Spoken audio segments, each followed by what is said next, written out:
There's a country walking into this World Cup that hasn't played in one since 1998, same year as the Spice Girls' last big hit. And somehow, oddsmakers think this team could go further than two-time champions France. That country is Norway. And by the end of this video, you'll know exactly why one of the most stacked rosters at this entire tournament almost nobody is talking about. Start with the obvious question. How does a country just disappear from the World Cup for 28 years? Norway simply kept missing out. Qualifying is brutal. Remember, lose the wrong games and you're done before the tournament even begins. Norway lost the wrong games, over and over, for nearly 3 decades. Then everything flipped. This time, Norway didn't just qualify. They went unbeaten. 8 wins, 0 draws, 0 losses. Most teams are thrilled to survive qualifying. Norway humiliated it. Here's the stat that should stop you mid-scroll. 37 goals scored across those 8 games. Only 5 allowed. That's not a good defense and an average attack. That's a team scoring almost 5 goals a game on average while barely conceding anything back. And one match explains everything about why people are scared of this team. Norway hosted Moldova in Oslo. Final score, 11-1. Erling Haaland alone scored 5 of those goals. One player, 5 goals, in a World Cup qualifier. Now here's the twist that actually got people's attention. Norway didn't just beat weak teams. They beat Italy, twice, 3-0 in Oslo, then 4-1 inside Italy's own stadium in Milan, in front of a sold-out crowd that came expecting a celebration. Instead, Norway ended Italy's automatic qualification on the spot. Let that sink in for a second. Italy has won 4 World Cups. Norway just embarrassed them twice during qualifying alone.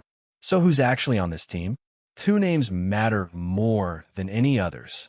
Erling Haaland, currently one of the most lethal goal scorers on the planet, is about to play in his very first major international tournament ever, despite being a global superstar for years already. Standing next to him, Captain Martin Ødegaard, the player most responsible for making this team function as a unit instead of just one big scorer with support. Around them, a roster pulled from 6 different countries' top leagues: the Premier League, Serie A, Bundesliga, La Liga. This isn't one superstar carrying a weak supporting cast. This is depth Norway has never had before. Here's why that matters more than people realize. Norway lands in Group I alongside France, Senegal, and Iraq. France is the obvious favorite, but bookmakers and prediction markets currently have Norway favored to finish second, ahead of Senegal, ahead of Iraq.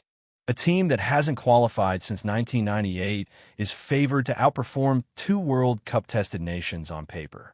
That's the gap between reputation and reality right now.